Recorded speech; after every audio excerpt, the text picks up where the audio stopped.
What's happening, everybody? I'm Steve, and welcome back to Junkdrummer TV, where I give my initial reactions, my hot takes, my analysis on the drummers of today and yesterday, maybe tomorrow if I stick around that long. Up until 2 weeks ago, I used to be a professional drum teacher, and I used to be a giggy musician, but all that stuff is dried up now. For obvious reasons, I hope everyone is staying safe, staying healthy, and please stay inside. Video number 6 from the quarantine brings us an all-time great, a Mount Rushmore drummer. A drummer that not only influenced everybody, but started a genre. Hell, he started an industry, along with his bandmates, Bill Ward, Black Sabbath. I think, unfortunately, that Bill Ward is one of the most underrated drummers in the history of the sport. And please stick around for the middle of the video where I'm going to lay down the single most important hot take that I've ever put on this channel. Hell, I think it's the most important hot take in the history of YouTube drum commentating. I obviously love Black Sabbath. Look, I'm going to be honest. I like Ozzy Sabbath. I didn't really ever listen to Dio Sabbath. Ozzy Sabbath, that's where it's at. And I know I'm going to get killed in the comment section for that, but tough. The Black Sabbath Paranoid record is the first thing that I ever owned that was my own piece of music. It was given to me by my Aunt Julie. Shout out to Aunt Julie. That's her daughter in that picture with me right there. So before we get into the video, please everyone comment, like, and share. Give me a double tap on the subscription and the notification bell. Please check out my brand new merch page and also check out my Patreon. Before we get into it, I'd just like to say, fuck that bitch Carol Baskin. Let's do Bill Ward, Black Sabbath, War Pigs. Now you're seeing why I'm wearing this dope-ass cowboy shirt. It's in solidarity for Ozzy Osbourne. You know, this is a real legendary performance.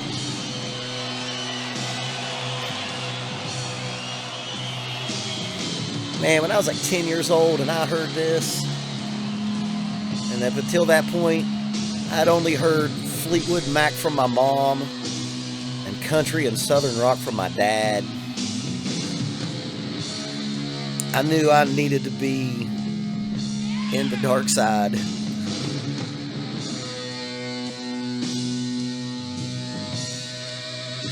What you're going to hear today is swinging jazz type drumming. Because this is not a react, this is an analysis video. Swinging jazz drumming that birthed a heavy metal movement. Fuck yeah. Yes. It never gets old. I mean, just that little hi-hat opening. I mean, that's jazz. He was a jazz drummer. You know, this is an era of drumming. If you think about drumming from the 50s to the early 70s, if you think about the age of those drummers at that time, they were drummers that started out as jazz drummers because that was the music that people played.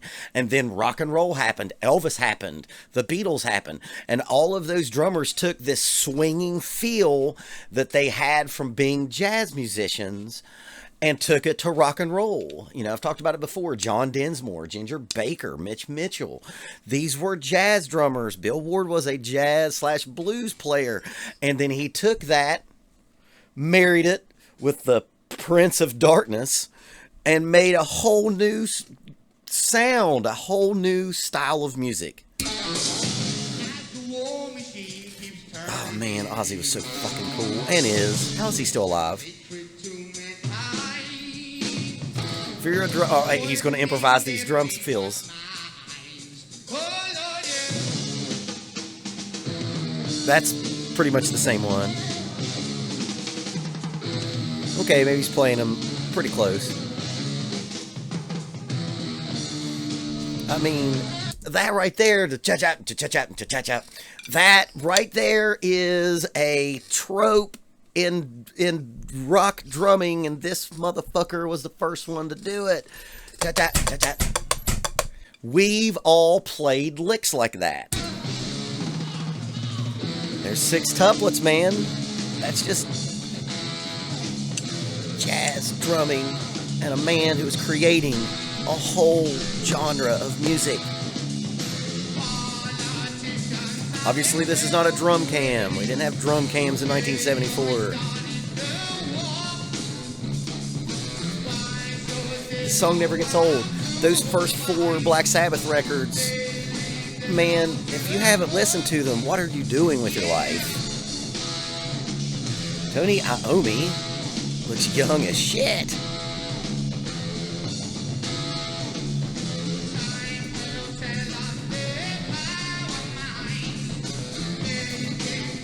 Again, that's not a straight feel. Yeah, he's playing straight, but it's swung like crazy, and it's groovy as fuck.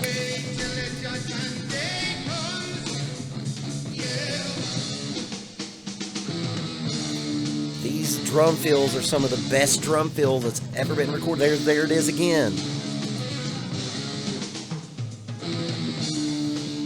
I got some 70s. I mean, there's a bottom lick. Geezer killing it. Spain was at the top of their game at this point. Drugs hadn't destroyed them.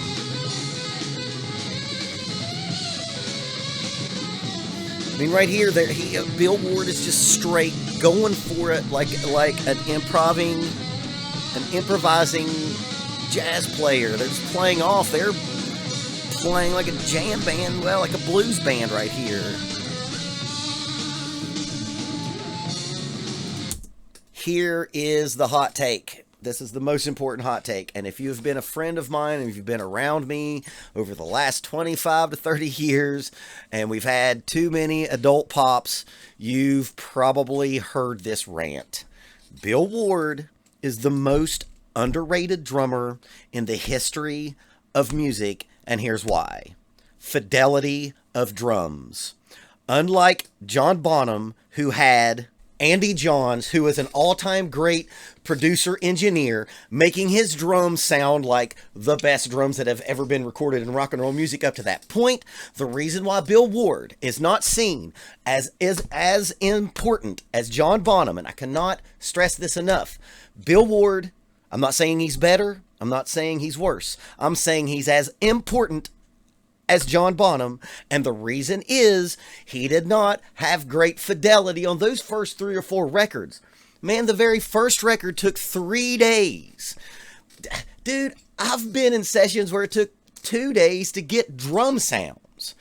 So Bill Ward is not seen as the one of the most important drummers of our time because those drum sounds are such lo-fi that you can't get a lot of the nuance that he was doing. The second and third records, I think, took like 7 or 8, 9 days altogether. You know, Black Sabbath was not operating with the same budget that Led Zeppelin was. When Led Zeppelin came in, they had a major label. They had Atlantic Records behind them, and they had all the money to spend to get those great drum sounds. The reason why Bill Ward is not said in the same sentence as John Bonham is because his best work, which is those first 4 records, the drums just sound thin and papery, and it was a product of them just not having probably the money at the time to spend so much time getting the drum sounds. If you know what to listen for and you can listen to the lo-fi-ness of those drum parts, you will know Bill Ward, John Bonham, equally as important. And I so fucking wish that Bill Ward would get the love and respect that he deserves in the same echelon that John Bonham gets. That is my most important hot take. Let's get back to this badass song.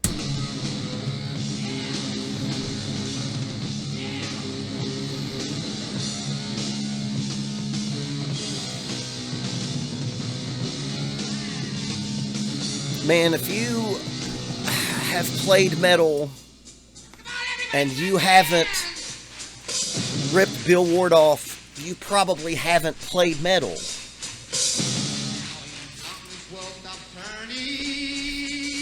And he's sped up a lot since the song started. But who gives a shit? Because this is just a band. You know, they were an evil blues band, and they played that way. They were playing off they were playing on the edge of their seats.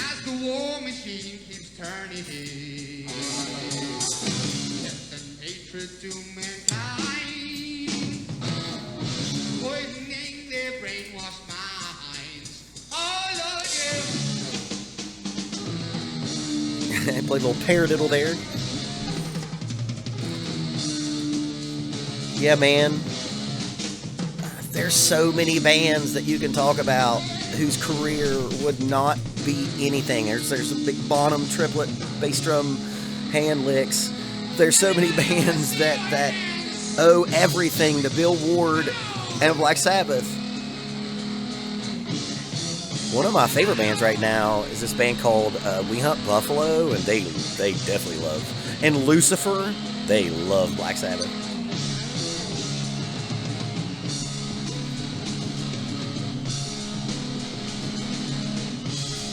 Yeah, man. I'd wait till my mom and dad were gone, or I had the record player to myself as a 10, 11, 12-year-old, and I would go take the record that didn't have the cover. It just came in the white sleeve, had that puke green label, and I would play this over and over. I would play Fairy Wear Boots over and over, Planet Caravan, just that whole record, just over and over and over. I knew about Black Sabbath before I knew about Led Zeppelin.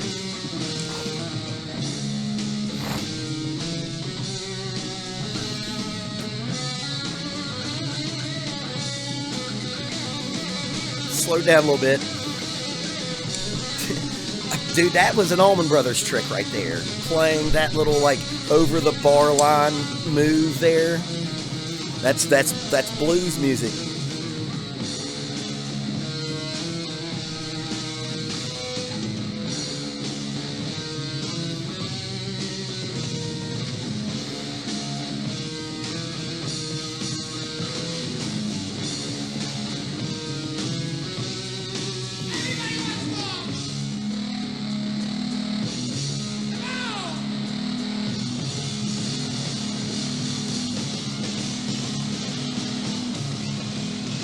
That's all a new ending.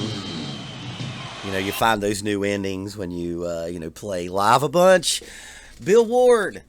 The most important drummer that just does not get spoken enough about. This is my White Knight video for Bill Ward.